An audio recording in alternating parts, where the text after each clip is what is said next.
Hello guys, ഇന്ന് നമ്മൾ unbox ചെയ്യാൻ പോകുന്നത് ആങ്കിൾ സോക്സ് ആണ്. 4 പേര് ആമസോണിൽ നിന്ന് മേടിച്ചതാണ്. ഓഫറിന് കിട്ടിയതാണ്. 184 രൂപയ്ക്കാണ് ഞാൻ മേടിച്ചത്. നമുക്കിത് അൺബോക്സ് ചെയ്ത് നോക്കാം. ഗൈസ്, എനിക്ക് കിട്ടിയത് 4 കളറിൽ 2 വൈറ്റ് ആണ് ഗൈസ്. ഒന്ന് ഇതേതാ കളറ്? അത് മറ്റേ സിമെൻറ്റ് കളറ്. ഒന്ന് ബ്ലാക്ക്. സോക്സ് ഭയങ്കര തിന്നാണ്, പക്ഷെ എന്തായാലും ഈ പ്രൈസ് റേഞ്ചിലുള്ളതുണ്ട്. എന്തായാലും 4 എണ്ണമല്ലേ 184 രൂപ കിട്ടണം. അപ്പോൾ എത്ര ഒന്നിൻ്റെ വില? 46 സംതിങ് ഇത്ര വരുന്നുണ്ട്. ആർക്കെങ്കിലും ബഡ്ജറ്റ് ഫ്രണ്ട്ലി ആയിട്ട് സോക്സ് മേടിക്കാൻ താല്പര്യം ഉണ്ടെങ്കിൽ സോക്സ് മേടിക്കാം കേട്ടോ.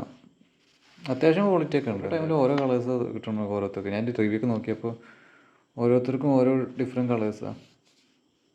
പക്ഷേ ഗൈസ്, എനിക്ക് കിട്ടിയ 2 വൈറ്റാണ്. എനിക്ക് വൈറ്റ് ആണെങ്കിൽ എപ്പോഴും ചളിയണ കളറാണ്. ഒന്ന് കുഴപ്പമില്ല, ഈ കളർ നല്ല കളറാണ്, ചളിയാവില്ല. ബ്ലാക്കും കുഴപ്പമില്ല, ചളിയാവില്ല. വൈറ്റ് ഒന്നും മതിയായിരുന്നു, 2 വേണ്ടായിരുന്നു. അപ്പോൾ എന്നാൽ ഗൈസ്, നമുക്ക് അടുത്ത വീഡിയോ കാണാം. Okay, bye.